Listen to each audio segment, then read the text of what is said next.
Ako si Israel, Otits ng batang 90s. Hindi ko pa alam kung anong gusto kong gawin sa buhay. Kaya kung pinagdadaanan ko, tara, mag-rehearsal tayo sa Subic. A Day in My Life number 22, Martin Nievera. Inabot na nga rin kami ng gabi at napag-desisyon na namin na dito na rin maghapunan sa may Aslex.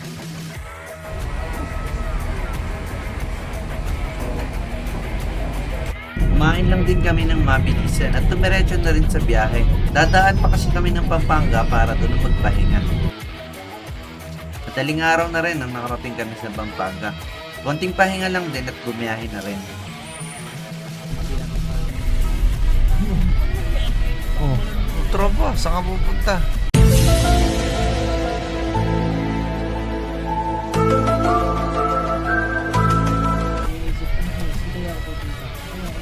Hindi, walang load siguro, arat niyan.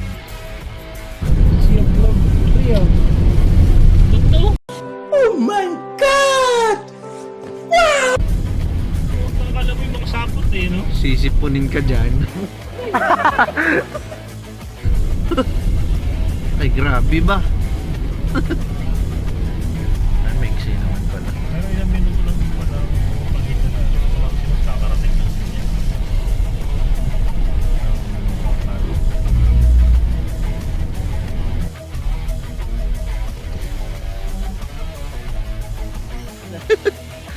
Dahil sa first stop, first go.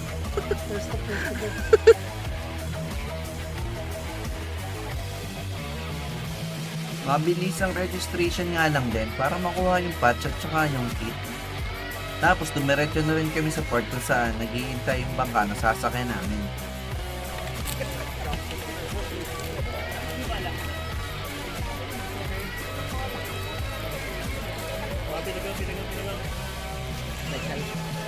Mainit pa, mainit, mainit.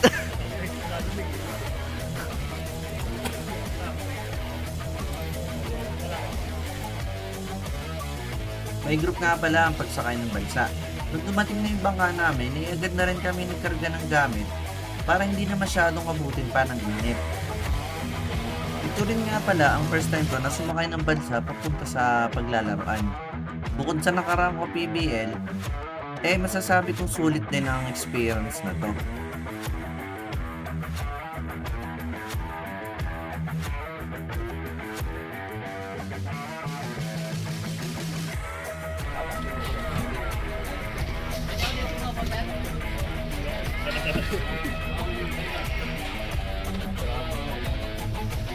Mario!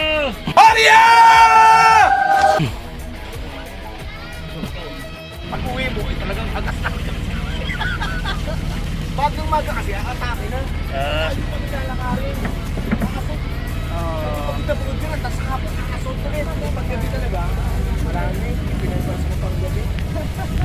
Relax lang. Asa mo pala yung bag na siya? Ano bag? Balat. Balat. Oops. Nakita lang. Kasi nakatulong ako sa kanila. Kahit bakit kami, sa kanila lang ako nakatulong. Sa kanila lang ako.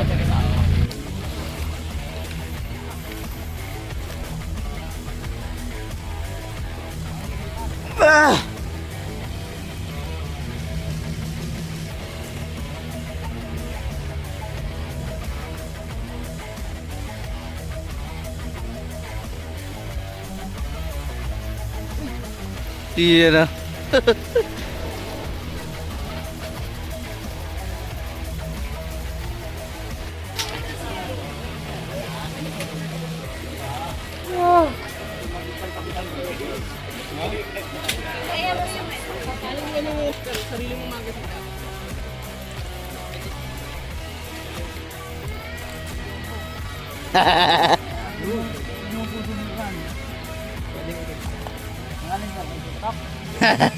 Grabe naman yun. Malaki yun eh.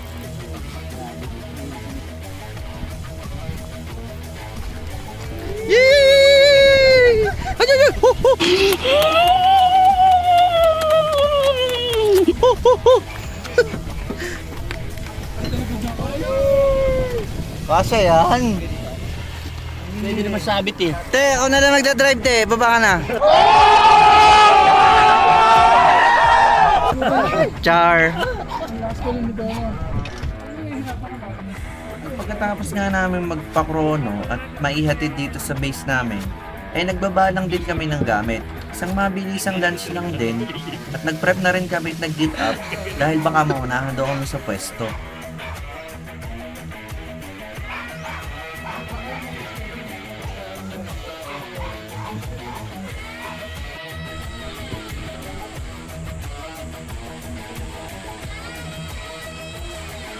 Let's go! Maunahan tayo. Alpha, alangin na. S1. Nakita natin, nag-outing na yung mga kalaban natin. Mga lubog na at nagsuswimming. Sino ba namang hindi makapapaswimming sa ganda ng location na to? Diba kahit sino naman yata? At habang naglalakad nga kami, nakasalubong namin yung kabilang team na nauna sa amin. A few moments later. Hindi ko na nga rin nga na video yung pakikipagbakbakan namin na very light. Pero nag-ready na rin kami para umatake.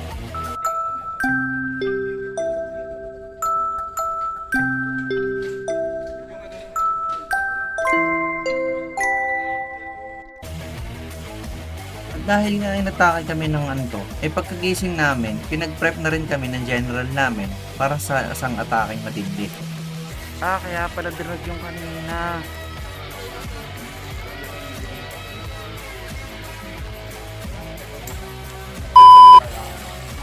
Mag-aalas 10 na nga rin nang bumaba kami at natapos ang bakbakan.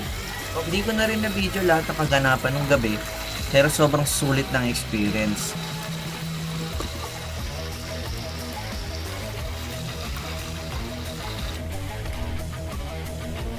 Inaumagahan nga, nabalitaan na lang din namin na nakapture na pala namin yung blue flag.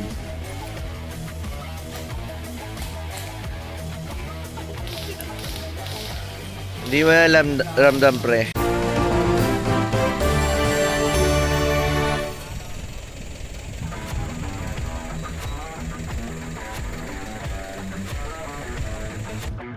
At pagkatapos nga namin mag-almusal, nag-ready na rin ako ng mga gamit. Tinouble check ko lahat kasi ang hirap ng may maiwan dito.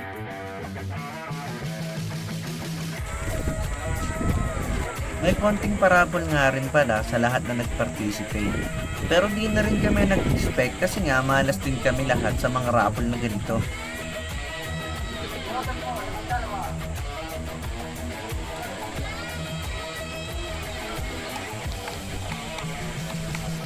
Hindi, lalatagan ko na ano. Nabitawan mo, Mox? Hindi, nalagyan sa gusto ko. Naku, hindi kasi nang Malilis ko nung madumi na yun. Madumi yan. Wala na eh. Pagbalik nga rin namin ng Pampanga, sakto namang may nagkakasarapan. Kaya napatagay na rin kami. Laging may sleepover. Ang tawag niya sa mami ko ay kita. Bakit di ko to nakita? Under light of the blue, I'm feeling so true. Bigla na lang sinabi sa akin. Ano? Lalong lumalapit. Ang gusto ko lang pinyan, hindi tayo na